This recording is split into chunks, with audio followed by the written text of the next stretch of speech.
Welcome back to the channel, guys, and today we have episode 8 of the Youth Academy Challenge with Livorno, and it's going quite well.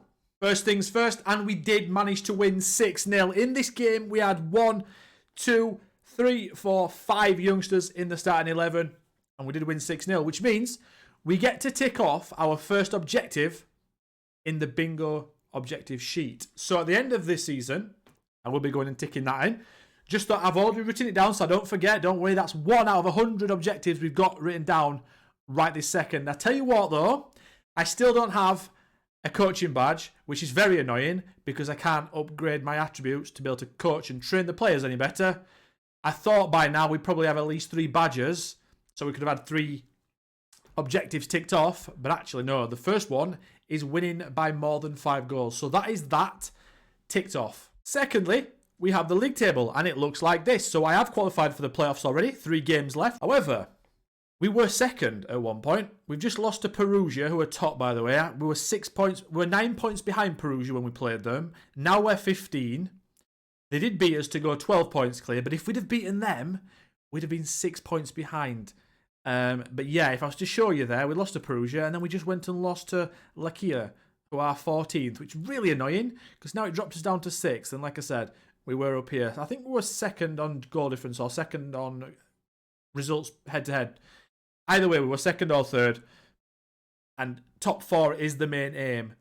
Let's show you now the players that are improving really nicely. We will start off in defence with Alessio Piras. Now, Piras, I had really high hopes for. I know he had low positioning when he came through. It has now gone up to 6. I will show you his attributes fully in a second. I am aware that you cannot see 2 of the thirds of the attributes. Don't you worry about that. But I just want to show you the graph.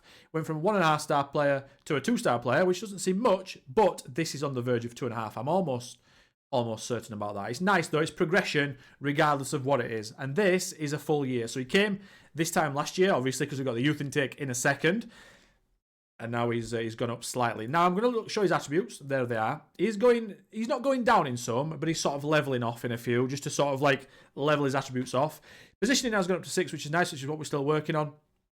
He has played, by the way, he has played 20 league matches with an average rating of 6.7, which is pretty good. It's not too bad. He's cost us a few goals, I'm not going to lie. But we do have to balance that with putting them in, improving them, and also chances of conceding goals and losing points in games and whatever. It is a tricky balance to get. Started off in defence with Alessio Piras. I've not got as high hopes of him as I did have, and for the reason is I did notice that his potential dropped down to 4.5. Now it is back up to 5. I don't know if that's just his form when he had a dip in form, but I don't feel that that would move his potential ability. Maybe it would, but he's not improved as much as I'd have expected him for 20 league appearances. But for example, offline, I've got a Greek save, exactly the same as this, but it's in Greece, obviously. And I've had players play that many games, and they have flown up with the same facilities. So, it will be a starter for us, unless we get 2 absolute worldies through, because Brenner's obviously getting older and all those other guys. But Piras is doing all right. He's doing okay. He's decent jumping reach. He's obviously going to get stronger as he gets older. He's going to get quicker. He's not really got any massive problems now. His positioning's okay. He'll get up to 7, 8 soon, and then we'll be fine. He will be eventually probably a 3.5 star good Serie C centre-back. So hopefully, if we can get him to the top of his ability, he'll probably be able to do okay in Serie B. He'll probably be like a low-end Serie B player at absolute top. So that's fine though, because as we go up, we should get better players, and he'll go down to a backup player, and then he'll eventually leave. Saying that, it could be absolutely amazing. We could take him all the way to the Champions League. We have absolutely no idea. But I just have a feeling after playing a few of these games, these challenges, we'll see if I'm right. I'm putting these predictions out now so you guys can be like, Lewis, remember in episode 8 when you said Piras wouldn't be that good? Well, we've just won the Champions League. He's 29 years old. That's not going to happen, by the way. He's 29 years old, and he's wearing the captain's armband. That's also not going to happen, because his leadership is 2. But you get my point, right? I could be wildly wrong, but I'm just going to predict that I don't think he's going to make it too much further than Serie C. We shall see. Lorenzo Rossi, as we know, is our defensive midfielder. Now, I've been rotating him with Gargiulo who I mentioned last episode saying I had to get him in. He's also improved. Lorenzo Rossi has seen a decently sharp increase. He had a bit of an injury, which is why I put Gargiulo in to DM position. So he's sort of got a little bit worse, a slight bit worse. I think it was his physicals, because obviously his injury was like 7 weeks to 2 months long. So it sort of plateaued a bit. But before his injury, it was heading up nicely. And obviously, as we can see down here, he hit 2 stars. Now, that's quite a big jump there. So he's close to 2.5. I'm pretty certain about that. It says he's performed well in training and he's shown improvement in his game. His marking's got up to 10, tackling 9, passing 9, technique 8. Obviously, these players aren't going up as fast as we would like, but facility-wise, that's where we are. And it's like it's not slow growth, but it's consistent, steady progress.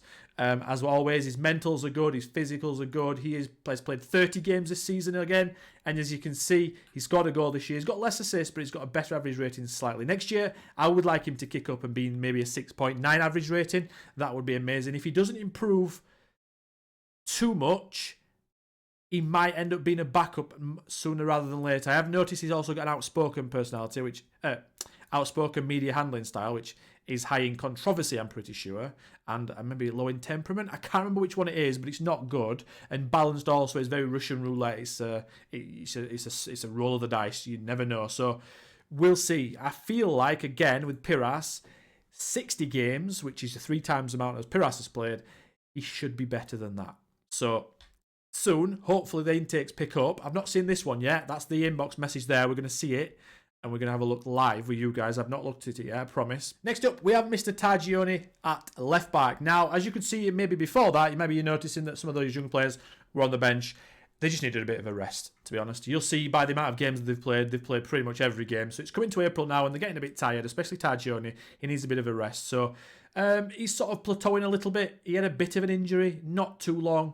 I think he's probably maybe as good as He's got a little bit left, I think. He's a leading Serie D left back at the minute, which is fine. It's fine for Serie C. He's potentially a Serie C standard at best. He's 4.5 star now. He's not 5 star. When it's a 5 star potential, you do sort of think, right, you don't know where his end attributes are going to be, because 5 star could really be 8 stars if you think about it in theory. Because in this level, 5 stars could easily be Serie B. So like 7, 8 stars, if you could have that, would be Serie A. So you don't know with 5 stars. You don't know what it is. It could be a lot higher than the normal 5 stars that you get in this division. But because it's gone down to 4.5, I do think he's going to plateau pretty soon. It's not a problem. As we can see, he's played 35 games. I think that's pretty much every single match. Oh no, yeah, he came off the bench last game. He dropped for the first game. He got 1 goal, 1 assist, 1 goal, 4 assists, which is really good. Average rating is significantly better though, which is amazing, 6.87. And honestly, this guy will be in the team, I would imagine, that gets promoted to Serie B eventually, unless we get an absolutely ridiculous left back in. He will be fine for getting promoted out of this division. He holds his own quite nicely now. He's not really any problems for any of the goals, and he chips in with a few assists. So Taglioni is a nice guy to have at left back, and he's still very young, so we've got a left back for a while longer. If we do end up staying in Serie C, and a lot more playoff heartbreak, which I hope is not the case. Up next, we have Francesco Fino, which is the best player we have in terms of youth players from the academy. Francesco Fino is very good. As you can see, this graph here, he's gone from 2 stars, and he's now 3.5 stars, which is one of our best players, as you can see there with his attributes.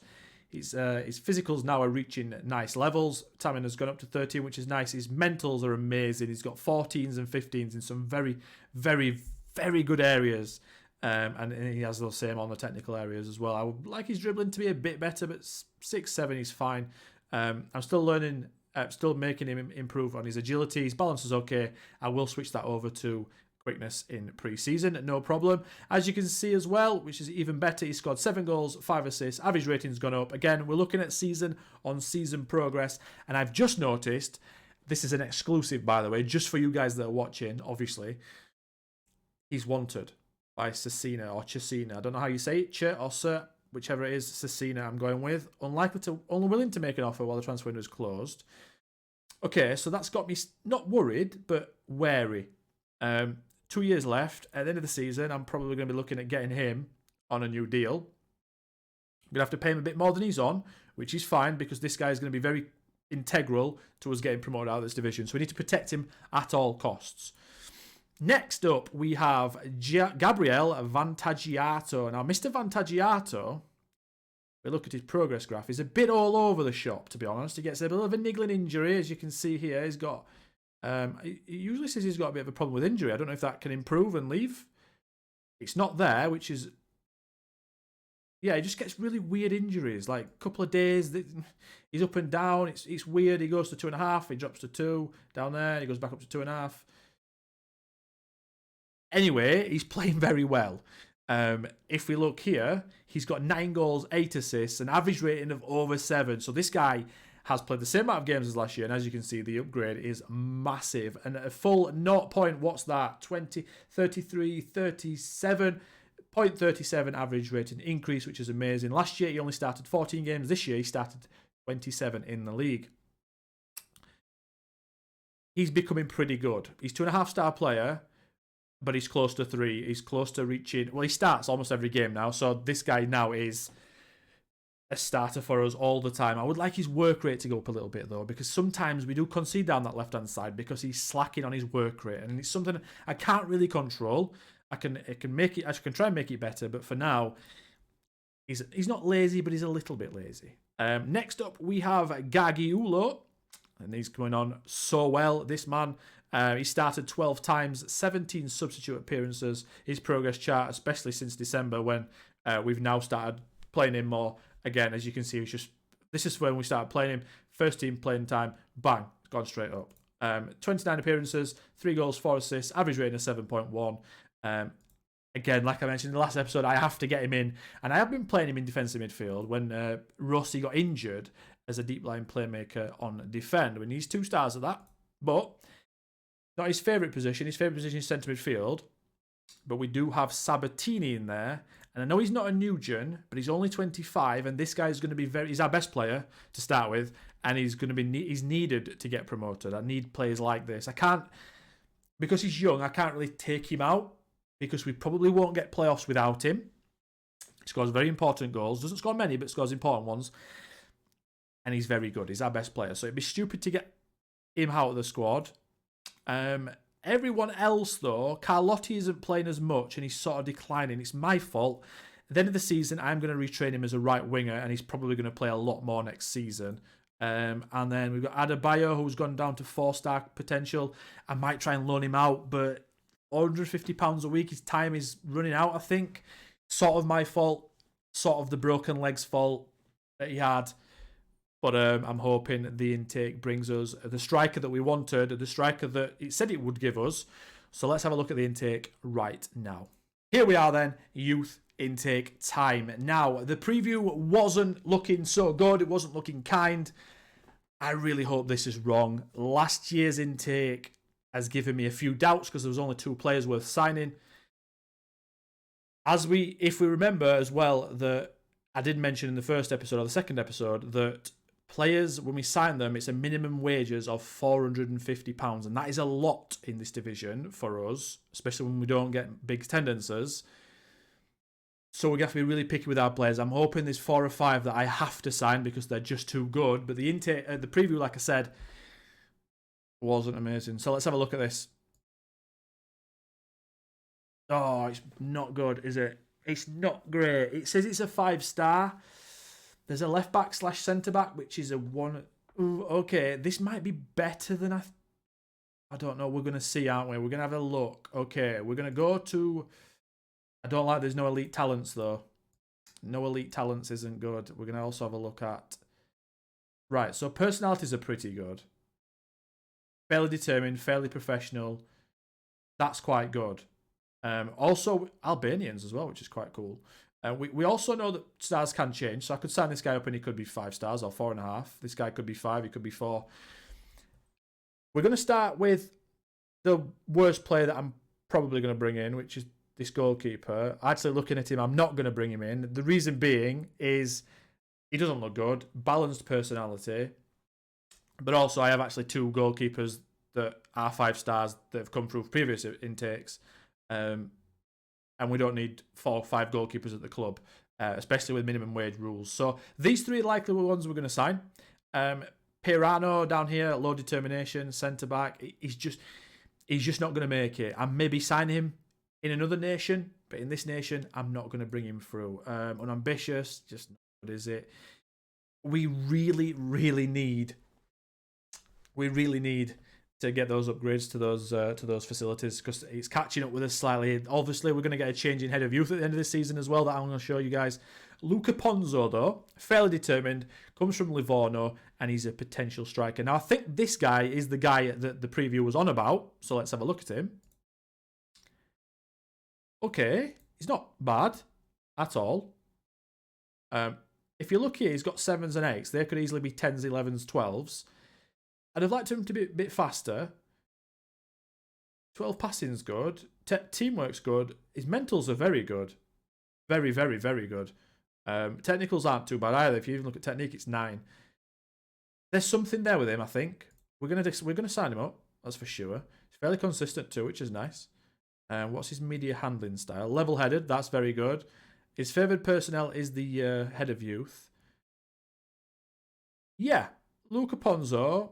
There's something there with him. Right, we're going to have a look at the Albanians. This guy is 1.5-star current ability as well. Balanced, but he's outspoken, volatile, and confrontational, which isn't amazing. We're going to have a look at David Gioca. He's more of a left-back than a centre-back, I think, right? So we've got a backup left-back, which is nice, because at the minute we're playing centre-backs and old centre-backs with a left foot at left-back. So he'll be backup left-back next season. No problem. He looks okay. Nothing really poor. Everything at least 7, 8 in a lot of areas, especially the middle area, 7 positioning. 6 concentration, I suppose, is a bit bad. But I am a little bit worried, though, with... Oh, not nickname. I'm a little bit worried with his media handling style. He is a Livorno supporter. He was born in Albania. He must have come over pretty early on. And then I'm going to call him the jewel of the crown. Jorgo Elmazi, left back again. He's pretty good. He is pretty good. Good base attributes. Again, a lot of white attributes. Not really any grey ones, which is nice, because 5's grey. Remember, anything higher than 5 is white. There's not much there. There's some yellows, which is nice. Crossing, really good, especially. Technique, really good. I think he might be the backup left back for next season then. And I think Gioca, I might have to try and make him a centre-back. He'll end up being a backup centre-back, probably. Only 5'11", he will grow, 10 jumping reach.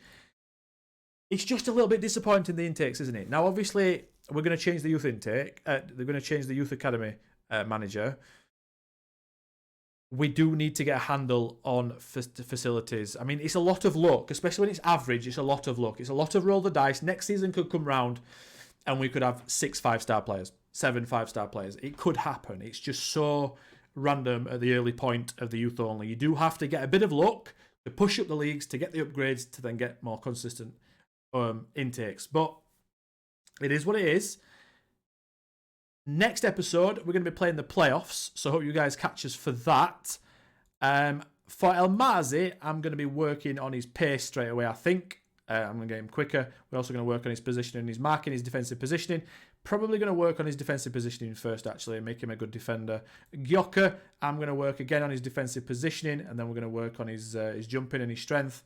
And Ponzo, we're going to work on his pace straight out, because we need if we're going to have him as a striker, he's going to be our backup striker, I think, next season.